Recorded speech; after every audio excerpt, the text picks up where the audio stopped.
ఆ రోజు ప్రీలీజ్ ఈవెంట్ లో అదే నేను గెస్ట్లు ఎక్కువ అయ్యారు, ప్రేక్షకులు తక్కువ అయ్యారు. క్వశ్చన్ ఇప్పుడు నాకు అదే కొన్ని ఫంక్షన్ లో ఏమన్నారంటే నేను పిలుస్తున్నాను వాళ్ళకున్న బిజీలో రాలేదు అని అన్నారు. కానీ నిన్న ఫంక్షన్ లో అసలు గెస్ట్లు ఎక్కువైపోయి అవును మీరు ఏంటంటే రోజా గారు కానీ తర్వాత ఎవరిని చూసుకోవాలి, నేను అక్కడ అందరిని ఇద్దరిని చూసుకుని ఇద్దరిని చూసుకోవాలి, మెయిన్ వాళ్ళని చూసుకోవాలి. మీ గురించి ఎంతమంది వచ్చారో, ఎంతసేపు ఉన్నారో, మిమ్మల్ని కలవకుండా సరే బిజీగా ఉన్నాడు అని వెళ్ళిపోయిన ఆర్టిస్టుల పేర్లు కూడా నాకు తెలుసు. అవును.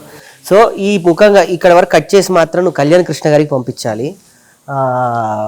డైరెక్టర్ కళ్యాణ్ కృష్ణ గారికి, అలాగే బిగ్ బాస్ సోనియా గారు వచ్చారు, దాని తర్వాత సింగర్ నోయల్ గారు, నేనే దగ్గర నుంచి చూసుకున్నా కదా అందరిని. అందుకే వాళ్ళందరికీ నేను క్షమాపణలు అడుగుతా ఉన్నా. క్షమాపణ అంటే పెద్ద పదం. మీరు ఇచ్చిన ఈ ప్రేమను నేను అక్కడ ఉన్న పరిస్థితుల వల్ల నేను కరెక్ట్గా యూటిలైజ్ చేసుకోలేకపోయి ఉన్నా. నీ తమ్ముడుగా, నీ కుటుంబంలో సభ్యుడుగా కళ్యాణ్ కృష్ణ నేను క్షమాపణ కొడుతూ ఉన్నాను డైరెక్టర్ గారికి. లేకపోతే ఆయన అంత పెద్ద డైరెక్టర్ నా సినిమాకి రిలీజ్ రావడమే నాకు ఎక్కువ. నాకు ఆ టెన్షన్లో నాకు అది అయిపోయింది. వెంటనే పిలిచా, మళ్ళీ లేరు సార్.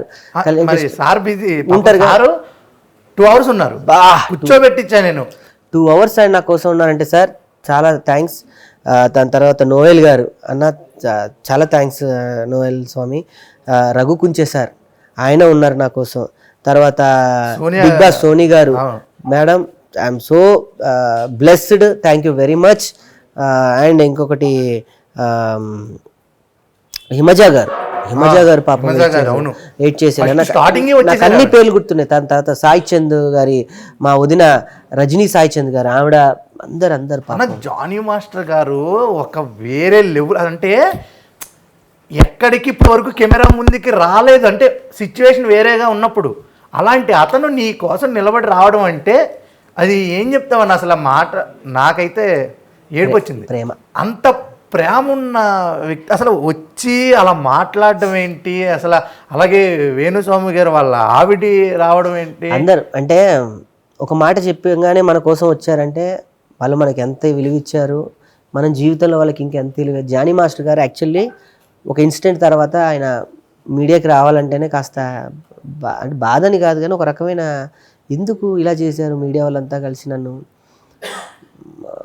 ఒక వ్యక్తి చేసిన తప్పు కుటుంబాన్ని అంతా కూడా ఎప్పుడైనా స్వామి ఒక వ్యక్తి యొక్క దెబ్బ కొట్టు, ఆ వ్యక్తి పడతాడు, మళ్ళీ కొట్టు పడతాడు.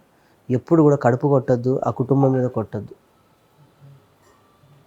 ఎంత కష్టపడితే నేషనల్ అవార్డు వస్తుంది నాకు తెలుసు. రేపు నేను ఈ సినిమాని ఆస్ట్రేలియాలో December 26వ తారీఖున ఇంటర్నేషనల్ పొలిటికల్ ఫిలిం ఫెస్టివల్లో ఈ సినిమా వేస్తున్నా. అక్కడ దాకా నా సినిమా వెళ్తుందంటే నేను ఎంత కష్టపడ్డానో నాకు తెలుసు.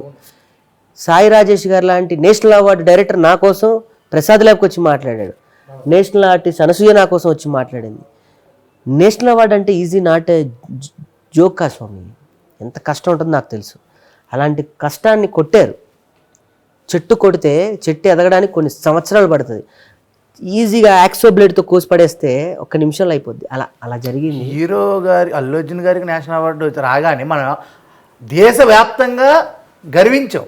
అలాంటి గర్వించదగ్గ కొరియోగ్రాఫర్ మళ్ళీ ఇంకొకరికి వచ్చింది అన్న, అలాంటి కొరియోగ్రాఫర్కి వచ్చినప్పుడు మీ ఫీల్ అంటే ఆ రోజు అసలు తెలుగులో చాలా అరుదైన వ్యక్తులకే వచ్చింది నేషనల్ అవార్డు. మనకి రాదా తెలుగు వాళ్ళని నేషనల్ అవార్డు. తమిళ్ నాకు తెలిసి నాకు 2 ఉన్నారు. శివశంకర్ మాస్టర్ గారికి నేషనల్ అవార్డు ఉంది, ధీర ధీర పాటకు వచ్చింది. తర్వాత